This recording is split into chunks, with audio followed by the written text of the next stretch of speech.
The Oxford Bookworms Library, Stage 2. The Canterville Ghost, by Oscar Wilde. Text adaptation by John Escott. Read by Wayne Forrester. Copyright Oxford University Press, 2002.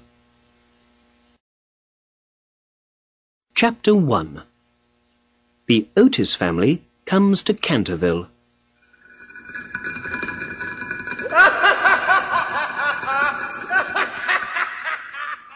When Hiram B. Otis, the American businessman, bought the house called Canterville Chase, people told him that he was doing a very dangerous thing. Everybody knew that there was a ghost in the house.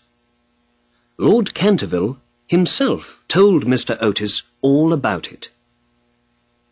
"We don't like to live in the house ourselves," he said.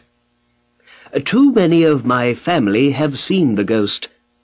My wife's grandmother, the Duchess of Bolton, is one of them.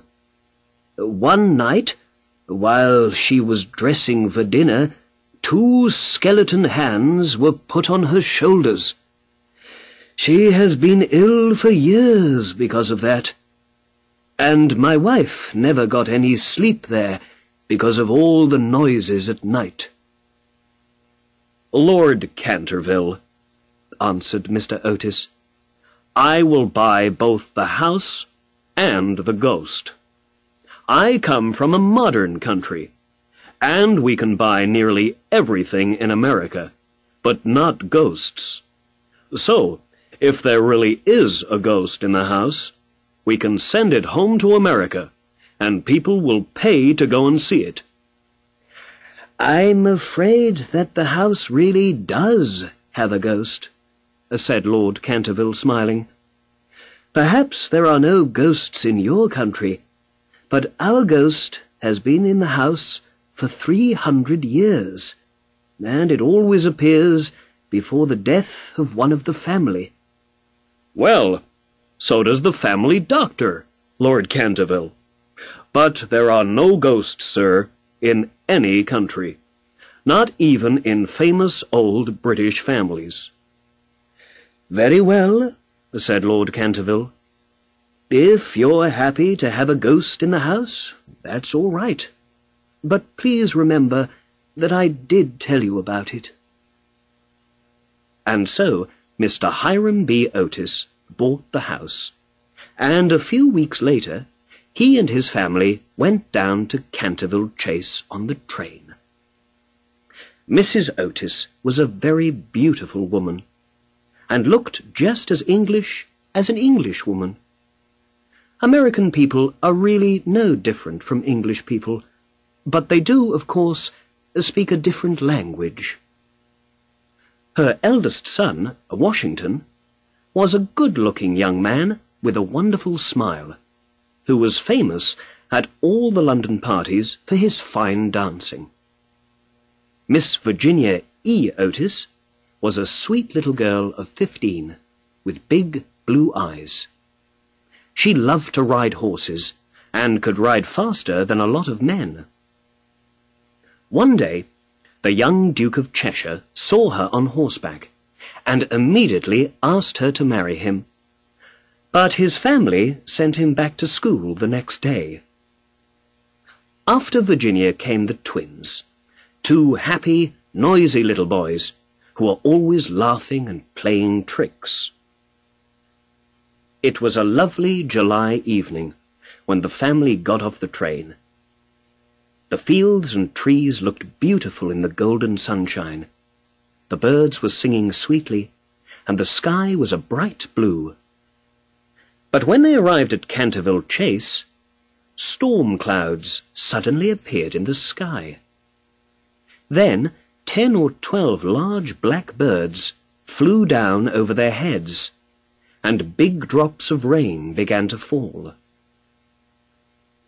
An old woman in a black dress was standing in the doorway of the house, waiting to meet them. This was Mrs. Umney, the housekeeper. "Welcome to Canterville Chase," she said. They followed her into the library, a long, dark room with a high window at one end. Here, tea was ready for them, so they took off their coats and sat down. Suddenly, Mrs. Otis saw a dark red stain on the floor near the fireplace. "Is that a stain on the floor there?" she asked. Yes, Mrs. Otis," said Mrs. Umney quietly. "It's a blood stain." "Oh, that's terrible!" cried Mrs. Otis. "I can't have bloodstains on my floors. It must go." The old woman smiled, and again answered in a quiet voice. "It is the blood of Lady Eleanor de Canterville," she said. "Her husband, Sir Simon de Canterville, murdered her in 1575, while she was standing just there, in that place. He lived for another 9 years after her death, but then he disappeared, very strangely and suddenly. Nobody ever found his body, but his ghost is still in the house and will not rest. The bloodstain is famous.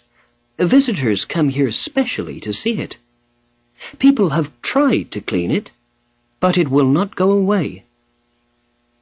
"Of course it will!" cried Washington Otis. "Pinkerton's famous stain cleaner will clean it up in a second." And before the housekeeper could stop him, he was cleaning the floor with a small black stick. A minute later, the bloodstain was gone. "There you are," he said, smiling at the others. "Pinkerton can clean anything." But at these words, the storm outside suddenly began. A terrible flash of lightning lit up the room, and a second later came a great crash of thunder. Everyone jumped up at the sound of the thunder, and Mrs. Umney fainted. "What terrible weather this country has," said Mr. Otis. He sat down again and lit a cigarette. Mrs. Umney lay on the floor, with her eyes closed. Mrs. Otis looked at her. "My dear Hiram," she cried, "what can we do with a woman who faints?" "Tell her she has to pay some money," said Mr. Otis. "If she breaks a cup or something, she has to pay for it. So tell her to pay if she faints. She won't faint after that." At this, Mrs. Umney immediately sat up, but she looked very unhappy. "Be careful. Trouble is coming to this house," she said, her voice shaking. "I have seen things here which are too terrible to describe. For night after night I have not closed my eyes in sleep." Mr. Otis gave her a warm smile. "My wife and I are not afraid of ghosts, Mrs. Umney." The old housekeeper got shakily to her feet. "You Americans are so strong," she said, "and so kind. You know, I have worked here for many, many years at the same pay, and—" "Okay, Mrs. Umney. We'll pay you more money," said Mr. Otis, still smiling.